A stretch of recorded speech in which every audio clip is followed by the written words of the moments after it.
आज की केंद्र सरकार जो सबका साथ और सबके विकास की बात करती है, वो जो है अक़लियती समुदाय के विश्वास को तोड़ने का काम कर रही है। देखिए साहब, ये तो हमेशा से इनका ये मुद्दा रहा है कि जो माइनॉरिटीज़ हैं, जो आपके अल्पसंख्यक हैं, उनको दबाने की इनकी कोशिश है।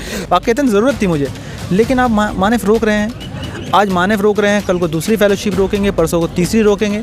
आप जब बात करें कि नए भारत का एक हम स्टूडेंट को प्रमोट कर रहे हैं, एक स्किल इंडिया बनाने की कोशिश कर रहे हैं, स्किल इंडिया का क्या प्रपोजल है कि आपको एक लेबर तबका आप खोज रहे हैं? धीरे धीरे उनका एक तरीका है। आज उन्होंने मानव बंद किया, कल वो NFSC, NFST, NFOBC सारी चीज़ें धीरे धीरे बंद हो जाएंगी। अगर आप कह रहे हैं कि हम नया भारत का आगाज़ करें, तो नया भारत में पुराने जो डेवलपमेंट वाला चीज़ है उसको आप ख़त्म क्यों कर रहे हैं? एजुकेशन पे बहुत बड़ा टारगेट है, आप एजुकेशन का बेसिक एलिमेंट को हटा रहे हैं। इसमें सिर्फ माइनॉरिटी नहीं है, इसमें सिर्फ मुस्लिम नहीं है, हर एक वो बच्चा और स्टूडेंट है जो हिंदुस्तान के अंदर हायर एजुकेशन की तरफ जाना चाहता है, अपने बड़ों और अपने देश के लिए कुछ करना चाहता है। वो कुछ नहीं कर पाएगा भाई।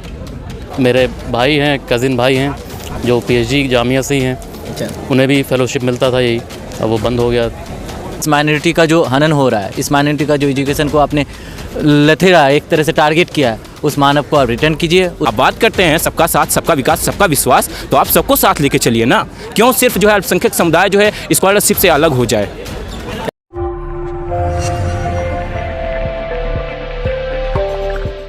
अल्पसंख्यक छात्रों को मिलने वाला मौलाना आज़ाद नेशनल फेलोशिप को केंद्र सरकार के द्वारा ख़त्म कर दिया गया है।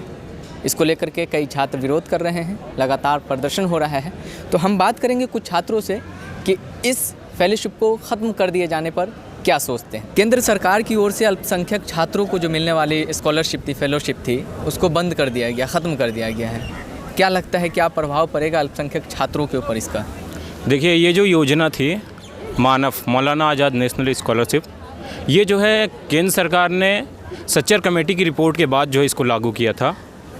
और ये इस बेस पर था कि जो समाज का अल्पसंख्यक समुदाय है हिंदुस्तान का, जो अक़लियती तबका है, उसको जो है तालीम के मैदान में, रिसर्च के मैदान में आगे लाने के लिए ये योजना लाई गई थी। लेकिन आज की केंद्र सरकार जो सबका साथ और सबके विकास की बात करती है, वो जो है अक़लियती समुदाय के विश्वास को तोड़ने का काम कर रही है। क्योंकि हर बार जो है लगभग 600 से 700 तलबा छात्र जो है इससे लाभान्वित होते थे। अब जो है वो छात्र जो रिसर्च करना चाहते हैं, जो हायर एजुकेशन में आना चाहते हैं, वो उनको जब ये स्कॉलरशिप नहीं मिलेगी तो वो जो है शिक्षा से वंचित हो जाएंगे।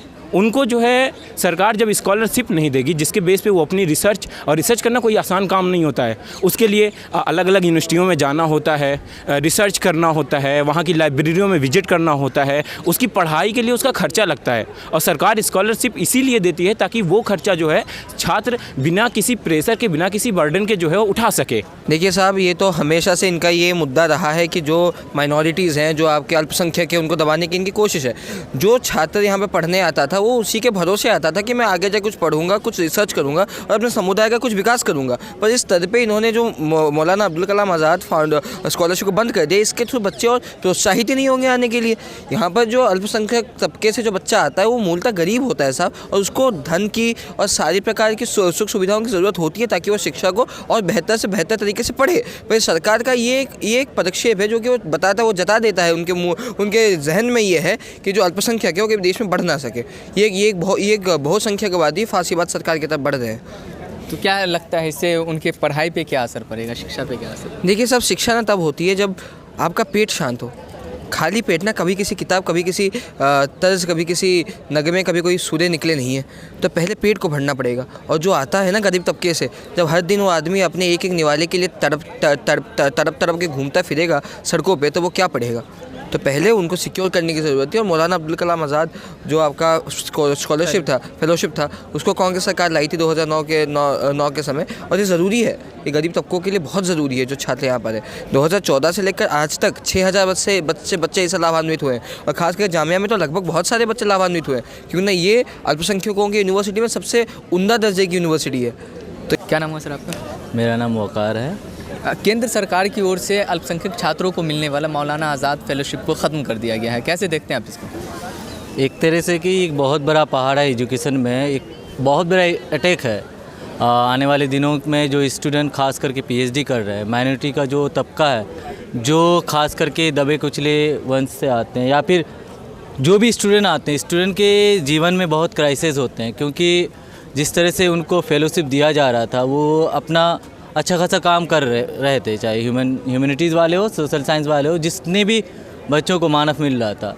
तो इवन कि कई मैंने मतलब माइनॉरिटी का मतलब बेसिकली सारे को अलग अलग मिला, चाहे जुडाइज़म हो या फिर क्रिश्चियनिटी हो या फिर सिख हो, ईसाई हो, मुस्लिम हो। एक यहाँ पे बात है कि एजुकेशन की बात है। अगर आप कह रहे हैं कि हम नया भारत का आगाज़ करें, तो नया भारत में पुराने जो डेवलपमेंट वाला चीज़ है उसको आप ख़त्म क्यों कर रहे हैं? एजुकेशन पे बहुत बड़ा टारगेट है, आप एजुकेशन का बेसिक एलिमेंट को हटा रहे हैं। एक है कि एक स्टूडेंट के लिए पैसा मायने रखता है। अगर उसको अच्छा रिसर्च करना है तो एक बुक खरीदने के लिए 8,000 से किस बच्चे का घर का खर्च चल जाता है। कि वो बच्चे अगर बाहर रहते हैं तो 8,000 में उसको नॉन नेट या नेट फेलोशिप मिलता है। तो नॉन नेट फेलोशिप से आपका होता क्या है? 8,000 अमाउंट मिल रहा, 8,000 में उसको रहना भी है, खाना भी है, अपना जेरोक्स भी करवाना है। अच्छा एकेडमिक लाइन के लिए अच्छे अच्छे राइटर को पढ़ना ज़रूरी है। अभी हम खुद ही सर्च कर रहे थे एक बुक को, वो 3,000 का बुक है। हम भी PhD अभी कर रहे हैं। अगर 3,000 का बुक अगर हम 8,000 का बुक खरीद ले, 7,000 का बुक खरीद ले, तो आप मेरा बिना फेलोशिप का ये पॉसिबल कैसे? बहरहाल बात ये है कि ये एक तरह का टारगेट है।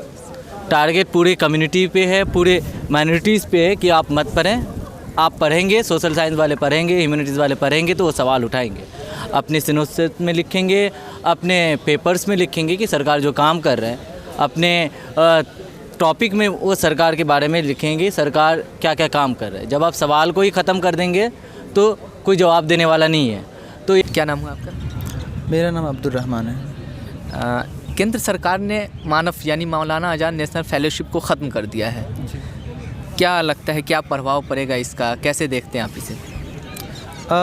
देखिए, सरकार की पॉलिसी हमेशा से ये रही है कि वो तालीम से ख़ास तौर से माइनॉरिटी को दूर रखें, और उसका फौरी तौर पर सबसे पहला जो इक़दाम किया गया यानी कदम उठाया गया वो ये है कि उनको तालीम से दूर रखने के लिए जो उसके असबाब और वसाइल हैं उनसे दूर रखा जाए, जिसमें मानव सबसे ज़्यादा अहम था। और जो हमारे स्कॉलर हैं और नए तालिब इल्म हैं और जो आना चाह रहे थे, इस हवाले से कि उन्हें मानव मिलेगा और वो तालीम में पेशरफ्त करेंगे कुछ। लेकिन जैसे ही अब ये कदम सरकार का आया है, जो गुज़िश्ता लोग काम कर रहे थे यानी कर चुके हैं और जो कर रहे थे, तो उन लोगों के तो घुटनों पर चोट लगी ही है, वो तो ज़मीन पर औंधे मुँह गिरे ही। साथ में वो नस्ल भी जो उनको देख करके अपने आप को मोटिवेट कर रही थी और अपने आप को तैयार कर रही थी उस स्टेज पे लाने के लिए जहाँ पर वो अपने बड़ों को देख रहे थे, यानी अपने सीनियर्स को, तो वो भी इससे असरअंदाज होंगे। और साथ में सबसे अहम मसला ये है कि जो रिसर्च और जिस हवाले से हिंदुस्तान और उसकी यूनिवर्सिटीज़ पूरी दुनिया में अपना नाम रखती हैं और बनाती हैं, वो उसको कहीं ना कहीं चोट, बहुत गहरी चोट पहुंचेगी। और जिसका असर ये होगा कि फ़िलहाल जो काम हो रहा है यूनिवर्सिटीज़ में वो तो बंद होगा ही, आइंदा जो करना चाहते हैं वो भी बंद हो जाएगा। क्या नाम हुआ सर आपका? आसिफ अली। आसिफ जी, एक बात बताइए, केंद्र सरकार की ओर से जो मौलाना आज़ाद नेशनल फेलोशिप मिल रहा था अल्पसंख्यक छात्रों को, वो केंद्र सरकार की तरफ से बंद कर दिया गया है, कैसे देखते हैं आप इसको? मुझे लगता है कि इस पे सरकार की नीयत साफ़ नहीं है। जो अल्पसंख्यक तबका है स्टूडेंट का, उन्हें आर्थिक कमज़ोर किया जा रहा है और मतलब स्टूडेंट को परेशान किया जा रहा है इस तरीके से। कैसे, क्या प्रभावित होगा, आप बता इससे सकते हैं? एक ही तबका इससे प्रभावित होगा। अच्छा। क्योंकि अल्पसंख्यक ही इसे मौलाना आज़ाद फेलोशिप को उठाते थे, बाकी तो और किसी को ज़्यादा नुकसान है नहीं। आपके यहाँ से भी कोई इसका लाभ उठा रहे थे? मेरे भाई हैं, कज़िन भाई हैं जो PhD जामिया से ही हैं। अच्छा। उन्हें भी फेलोशिप मिलता था यही, अब वो बंद हो गया।